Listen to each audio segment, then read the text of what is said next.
میری قسمت جگانے کو خدا کا نام کافی ہے، میری قسمت جگانے کو خدا کا نام کافی ہے، ہزاروں غم مٹانے کو خدا کا نام کافی ہے۔ سامعین کرام، السلام علیکم ورحمۃ اللہ وبرکاتہ۔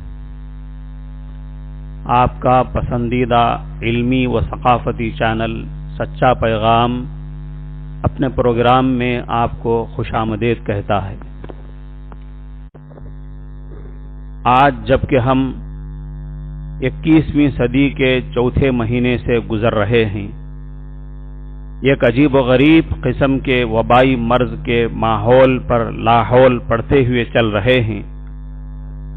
حکومت کی طرف سے باہر گھومنے پھرنے پر سخت پابندی لگی ہوئی ہے۔ اپنے مکان سے باہر اپنی گلی میں چلنے پھرنے پر بھی پابندی لگ گئی ہے، جس کی وجہ سے لوگ گھروں میں بیٹھے ہوئے ہیں اور وقت گزاری کے لیے انٹرنیٹ کے ذریعے مختلف چیزیں دیکھ رہے ہیں۔ جب انہیں ٹوکا جاتا ہے کہ فضول اور غیر ضروری کام مت کیجیے تو کہتے ہیں کہ ہم پریشان ہیں، ہم کس طرح اپنا وقت گزاریں، کس طرح ٹائم پاس کریں۔ اس سے پہلے کہ موضوع آگے بڑھے، سامعین کرام سے درخواست ہے کہ ہمارے اس جدید و مفید چینل کو سبسکرائب کر لیں تاکہ موقع کی مناسبت اور وقت کی ضرورت کے لحاظ سے اہم اور مفید مشوروں سے اور اکابر علماء کرام کے مواعظ حسنہ سے سامعین کو مستفید کیا جا سکے۔ جب میں یہ جملہ سنتا ہوں کہ ہم کس طرح ٹائم پاس کریں تو مجھے اتنا ہی برا لگتا ہے جتنا کہ کوئی بڑی بری بات کہہ دے، خاص طور پر جب کوئی آخرت پر ایمان رکھنے والا یہ کہتا ہے کہ ہم بور ہو رہے ہیں، کام نہیں ہے، ہم کریں تو کیا کریں۔ سامعین نظام، آپ جانتے ہیں کہ روپیہ پیسہ اور سونا چاندی، ہیرے جواہرات نہایت ویلیبل چیزیں ہیں۔ دکان مکان، کھیتی باڑی، باغات اور زمینیں قیمتی پراپرٹی ہیں، لیکن ان سب سے زیادہ قیمتی چیز آپ کی جان ہے، آپ کی زندگی ہے کہ نہیں؟ جواب دیجئے۔ آپ کی جان اور آپ کی زندگی زیادہ قیمتی ہے یا آپ کی پراپرٹی اور بینک بیلنس؟ بتائیے۔ آپ کی زندگی ہی کا دوسرا نام ہے آپ کا وقت۔ آپ کی جان اور آپ کی زندگی اللہ کی عظیم نعمت ہے۔ اس سے پہلے کہ زندگی ختم ہو جائے، زندگی کی قیمت سمجھیں اور اس کو نعمت سمجھیں۔ زندگی نعمت ہے، نہ کہ اس کے مخالف دوسری چیز۔ میری زندگی نعمت اور قیمتی چیز ہے یا میری موت نعمت ہے اور میری موت قیمتی چیز ہے؟ بتائیے۔ ظاہر بات ہے کہ زندگی ہی نعمت ہے۔ جب زندگی نعمت ہے اور زندگی ہی کا دوسرا نام وقت ہے تو معلوم ہوا کہ ہمارا وقت اللہ کی بہت بڑی نعمت ہے اور بہت بڑی قیمتی چیز ہے۔ چونکہ وقت بہت بڑی نعمت ہے، اس لیے اللہ تبارک و تعالی نے اس کو عام کر دیا ہے، لوگوں کے لیے ایک عام نعمت کے طور پر اس کو تقسیم کر دیا ہے۔ جیسے پانی کو عام کر دیا ہے، سورج کو عام کر دیا ہے، سورج کی دھوپ عام نعمت ہے، پانی عام نعمت ہے، ہوا عام نعمت ہے، اسی طرح وقت بھی ایک عام نعمت ہے اور زبردست نعمت ہے جو انسانی معاشرے میں یکساں طور پر امیر، غریب، عالم، جاہل، صغیر، کبیر سب کو ملا ہوا ہے۔ یہ وقت سب کو ملا ہوا ہے۔ وقت کی مثال تیز دھوپ میں رکھی ہوئی برف کی اس سل سے دی جاتی ہے کہ جس سے اگر فائدہ اٹھایا جائے تو بہتر، ورنہ وہ تو بہرحال پگھل کر ہی رہے گا۔ وہ برف، وہ آئس گھل پگھل کر ختم ہو کر ہی رہے گا۔ اس وقت خاص طور پر مسلم کمیونٹی وقت کو ضائع کرنے کی آفت کی شکار ہے۔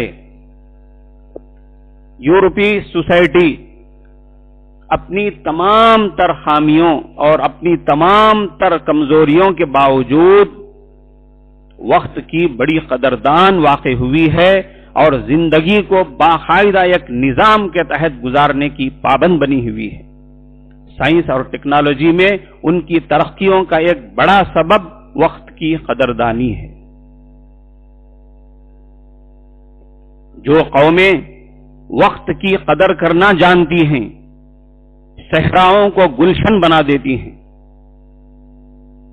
جنگلوں کو باغ بنا دیتی ہیں، وہ فضاؤں پر قبضہ کر لیتی ہیں، وہ عناصر کو مسخر کر سکتی ہیں، وہ پہاڑوں کے جگر کو پاش پاش کر سکتی ہیں، وہ زمانے کی زمام قیادت سنبھال سکتی ہیں، یعنی زمانے کی لیڈر بن سکتی ہیں ایسی قومیں، ایسی طاقتیں۔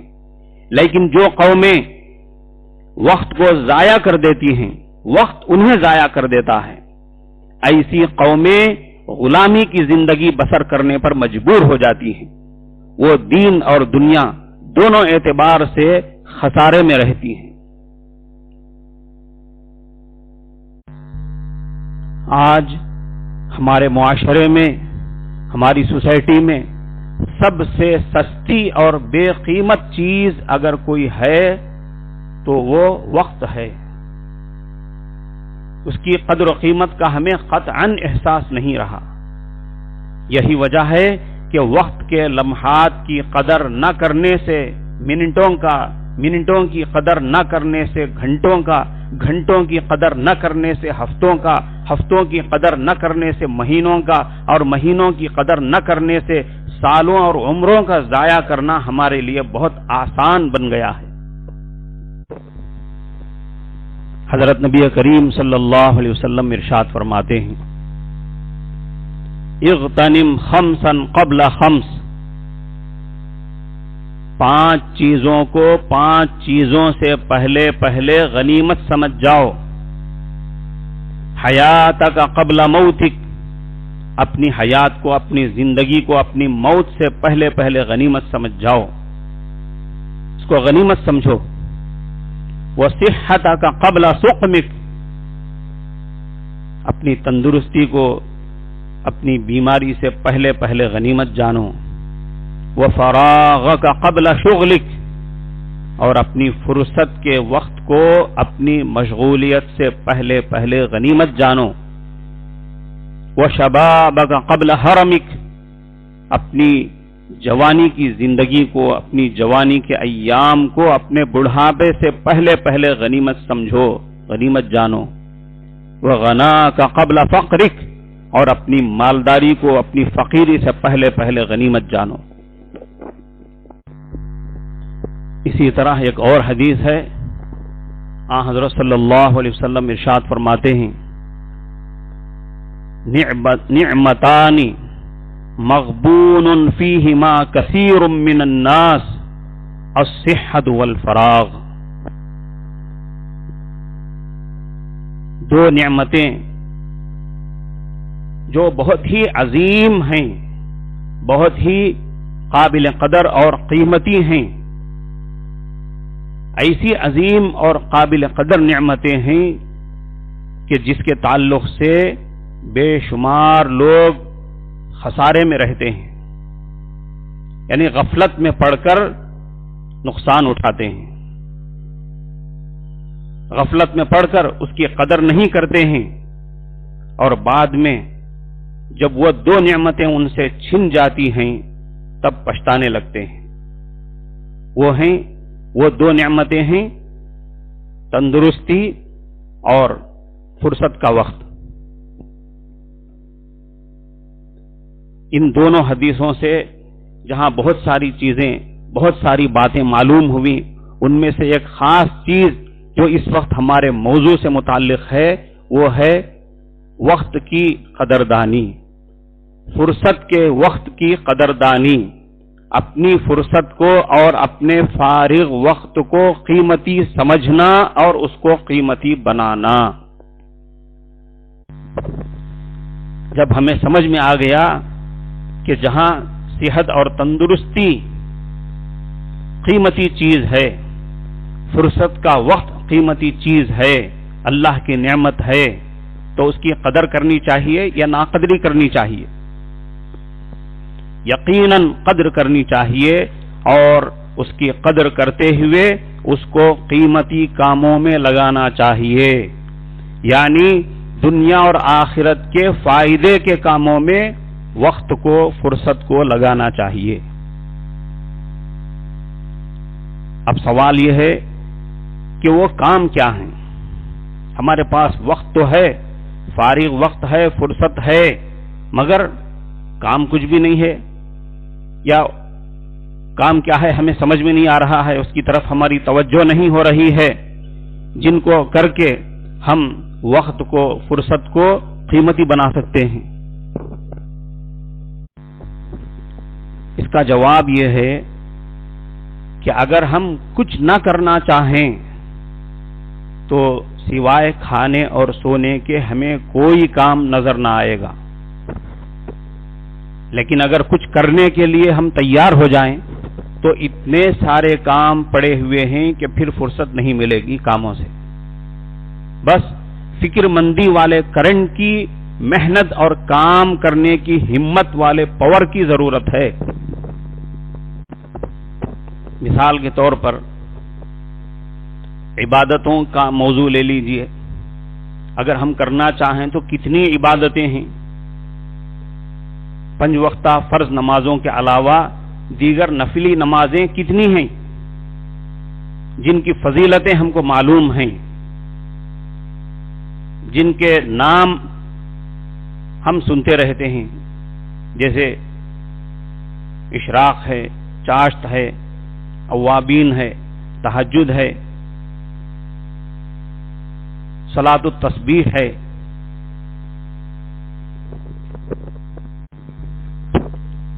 یہ ساری نمازیں ہم زمانے سے سنتے آ رہے ہیں، لیکن کیا ہم نے کبھی اشراق پڑھا ہے، چاش پڑھا ہے؟ یہ تو پڑھ لیتے ہی ہوں گے، مگر صلاۃ التسبیح کیا ہم نے کبھی پڑھا ہے، جس کی بڑی فضیلتیں حدیث میں آئی ہیں؟ ایک موقع پر آن حضرت صلی اللہ علیہ وسلم نے حضرت عباس ابن عبد المطلب رضی اللہ عنہ سے فرمایا، اے میرے چچا عباس، کیا میں تمہیں ایک تحفہ، ایک انعام اور ایک خیر نہ بتا دوں کہ اگر آپ ان پر عمل کریں تو اللہ تعالیٰ آپ کے سارے گناہ، نئے پرانے، دانستہ نادانستہ، چھوٹے بڑے، پوشیدہ ظاہر، سب معاف فرما دیں گے؟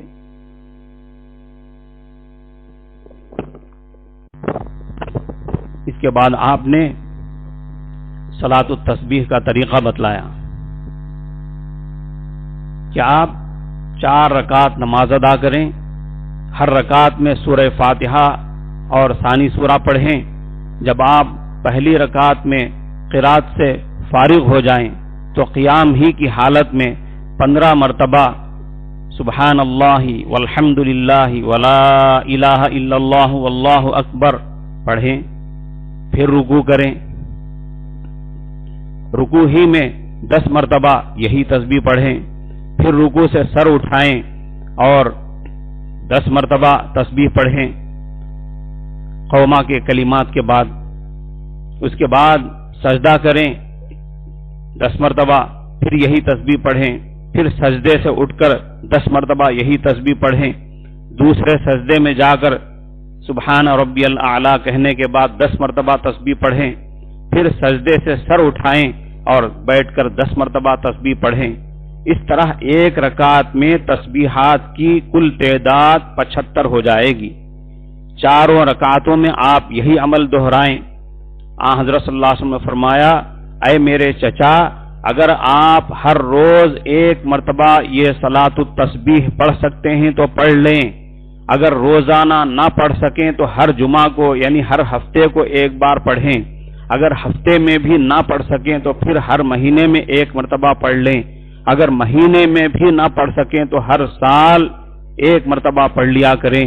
اگر سال میں بھی ایک بار نہ پڑھ سکیں تو پوری زندگی میں کم سے کم ایک بار پڑھ لیں.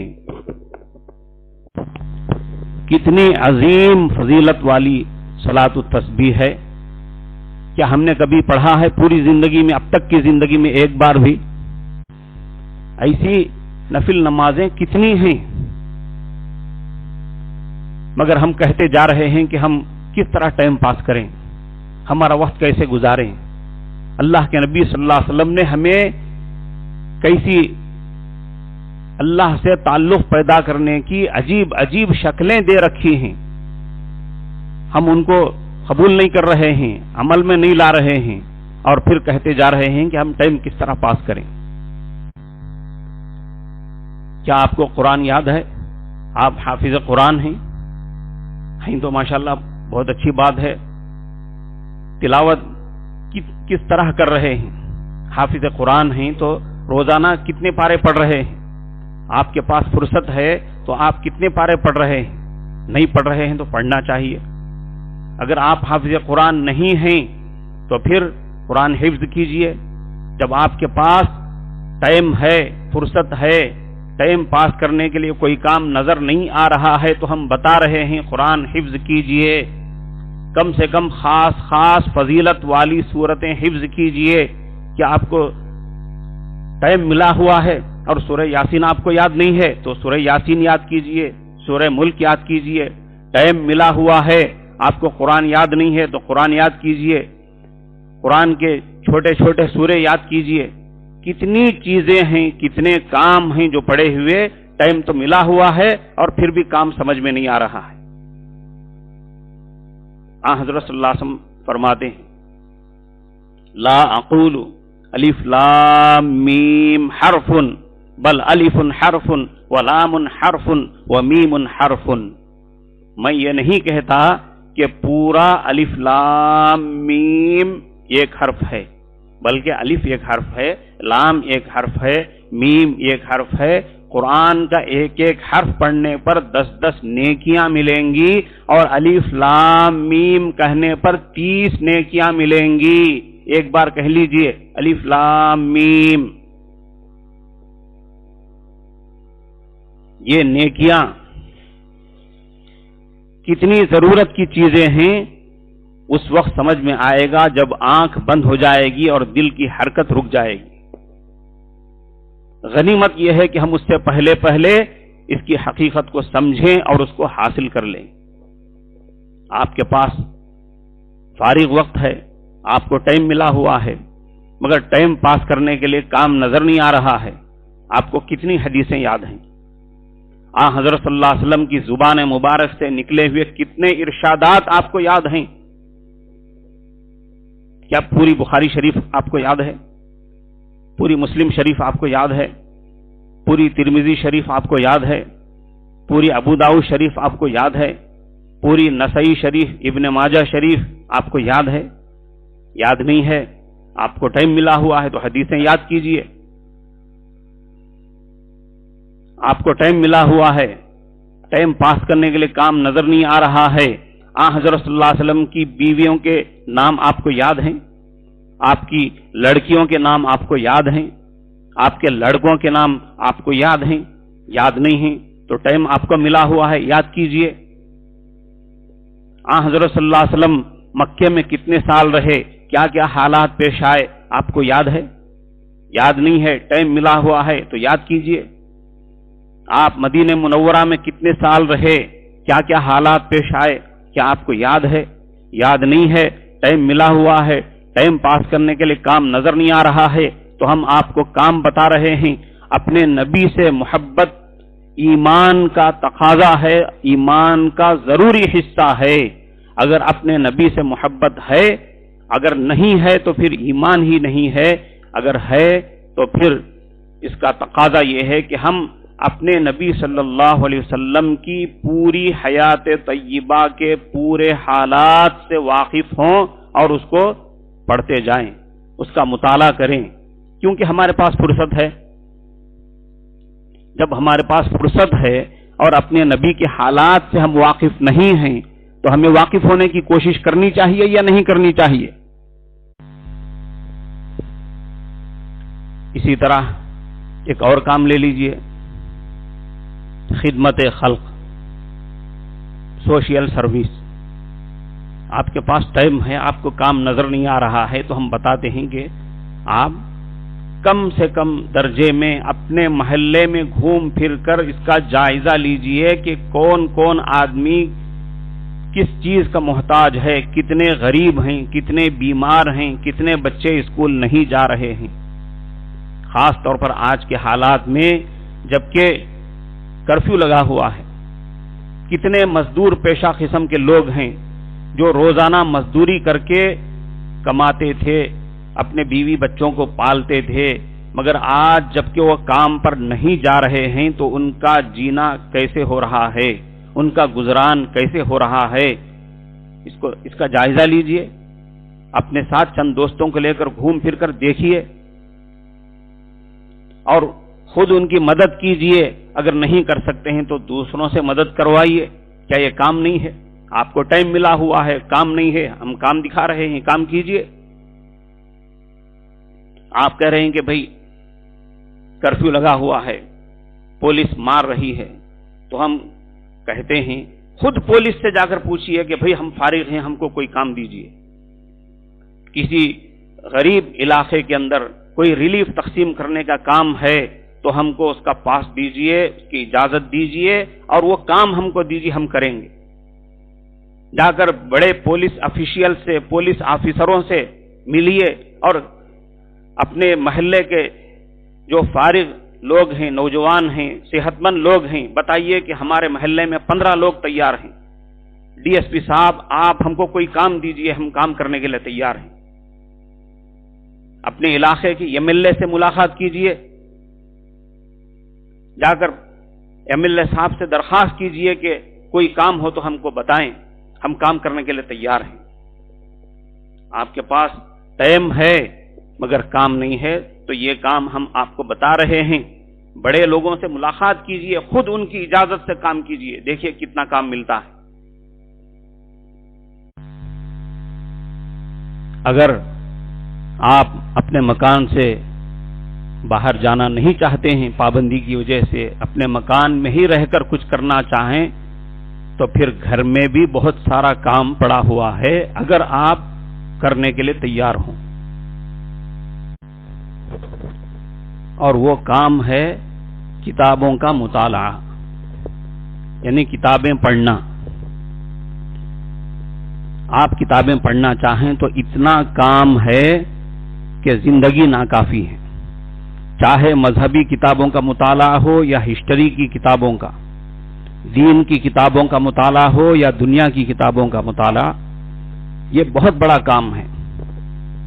پہلے عام لوگ اور عام اسٹوڈنٹس بڑی بڑی کتابیں پڑھنا چاہتے تھے مگر خرید نہیں سکتے تھے۔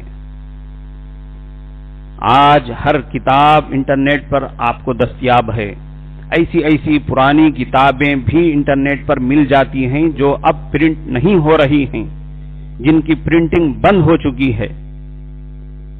ایسی کتابیں بھی آپ پڑھ سکتے ہیں، آپ کو انٹرنیٹ پر مل جاتی ہیں، مگر جب شوق ہی نہ ہو اور کام کرنا ہی نہ چاہیں تو پھر کام کچھ بھی نہیں ہے۔ کرنا چاہیں تو پڑھنے کا کام بہت پڑا ہوا ہے۔ کیا آپ کو اپنے ملک کی ہسٹری معلوم ہے؟ اگر نہیں ہے تو کیا اس کو پڑھنے کی ضرورت نہیں ہے؟ اپنے ملک سے محبت کا تقاضا یہ ہے کہ اپنے ملک کی ہسٹری معلوم کی جائے، اس کو پڑھا جائے۔ کیا آپ کو جغرافیہ کا علم ہے؟ اگر نہیں ہے اور پھر آپ کے پاس ٹائم ہے تو کیوں نہیں پڑھتے ہیں؟ آپ اس کو پڑھیے۔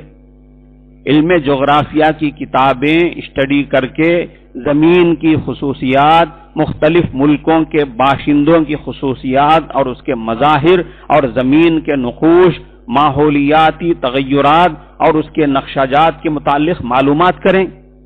یہ کتنا بڑا کام پڑا ہوا ہے۔ آپ کے پاس فرصت ہے، یہ سارا کام آپ کیجئے، علم جغرافیہ پڑھیے۔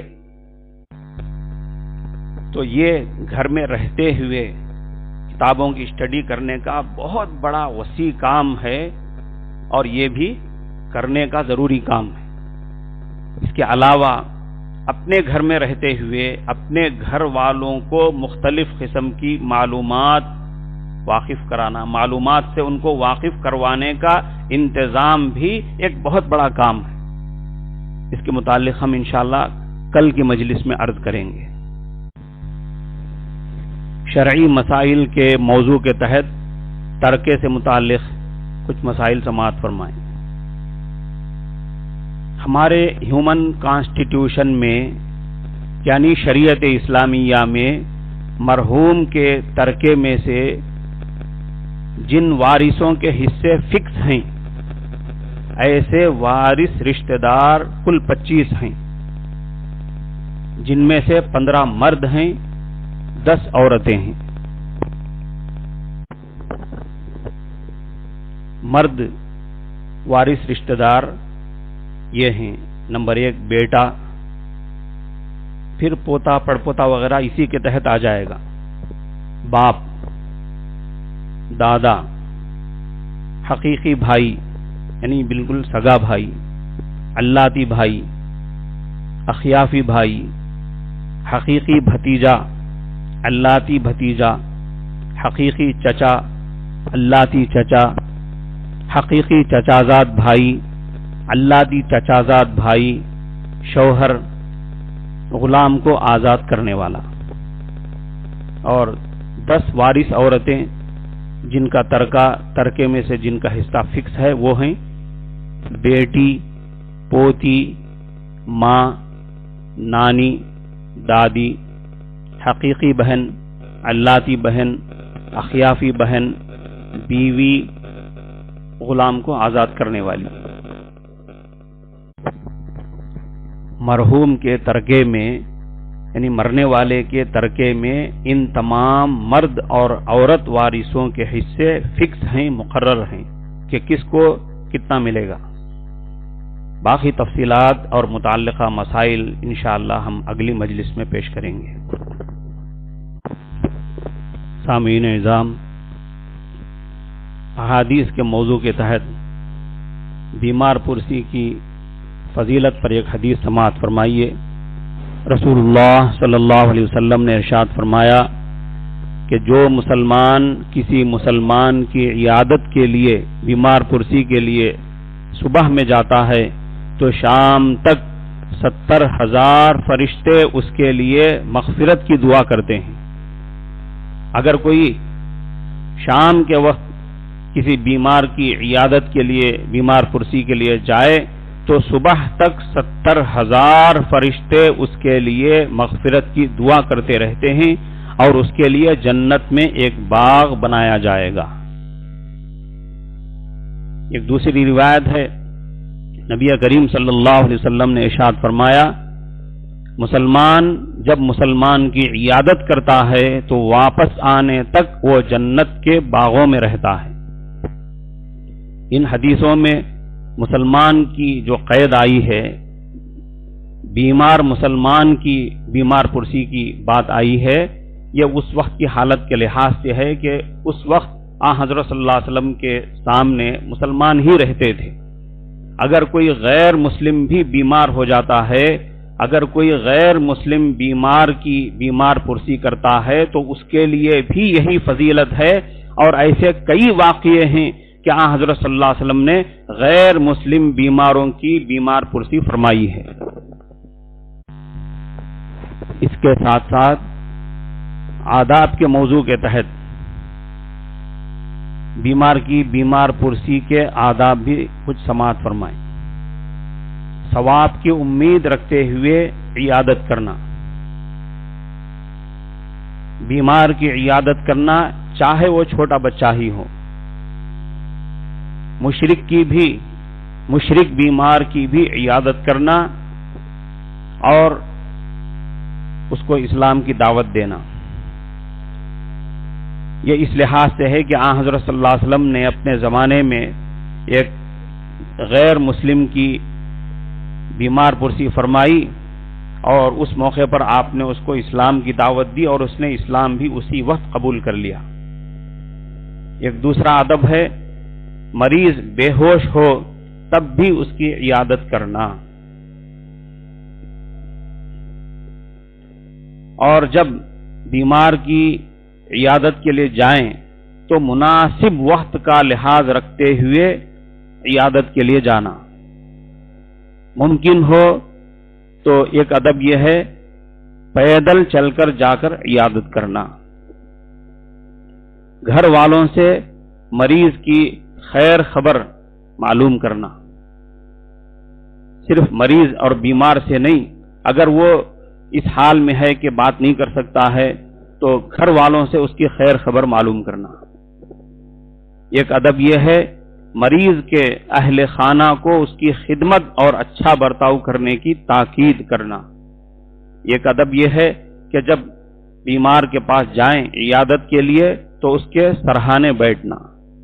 اس کے علاوہ اور بھی چند آداب ہیں جو انشاءاللہ کل کی مجلس میں عرض کیے جائیں گے۔ علاج و معالجہ کے موضوع سے ایک حدیث سماعت فرمائیے، بخاری شریف کی روایت ہے، رسول اللہ صلی اللہ علیہ وسلم نے فرمایا جب تمہارے برتن میں یعنی برتن میں رکھی ہوئی کسی بھی چیز میں، پانی میں، دودھ میں، سالن میں مکھی گر پڑے تو اس کو پہلے پوری طرح ڈبا دو، پھر نکال کر پھینکو، کیونکہ اس کے ایک پر میں شفا ہے، دوسرے پر میں وائرس ہے۔ اور دوسری روایتوں کے مطابق جب مکھی کسی بھی ایسی چیز میں، دودھ میں، پانی میں، سالن میں گرتی ہے تو اپنا وہ وائرس والا، بیماری والا پر پہلے ڈباتی ہے، اس لیے جب ہم اس کو نکال کر پھینکنا چاہیں تو پوری مکھی کو ڈبا دیں تاکہ دوسرے پر میں جو شفا ہے، دوسرے پر میں جو توڑ ہے زہر کا، وائرس کا، اس کی وجہ سے اس بیماری اور وائرس کا اثر ختم ہو جائے۔ آخر میں دعا پڑھ لیجئے جو عام مصیبتوں کے حالات میں اور پوری قوم پر آنے والی عام تکلیفوں کے ماحول میں پڑھی جاتی ہے۔ بسم اللہ الرحمن الرحیم۔ حسبنا اللہ ونعم الوکیل، نعم المولا ونعم النصیر۔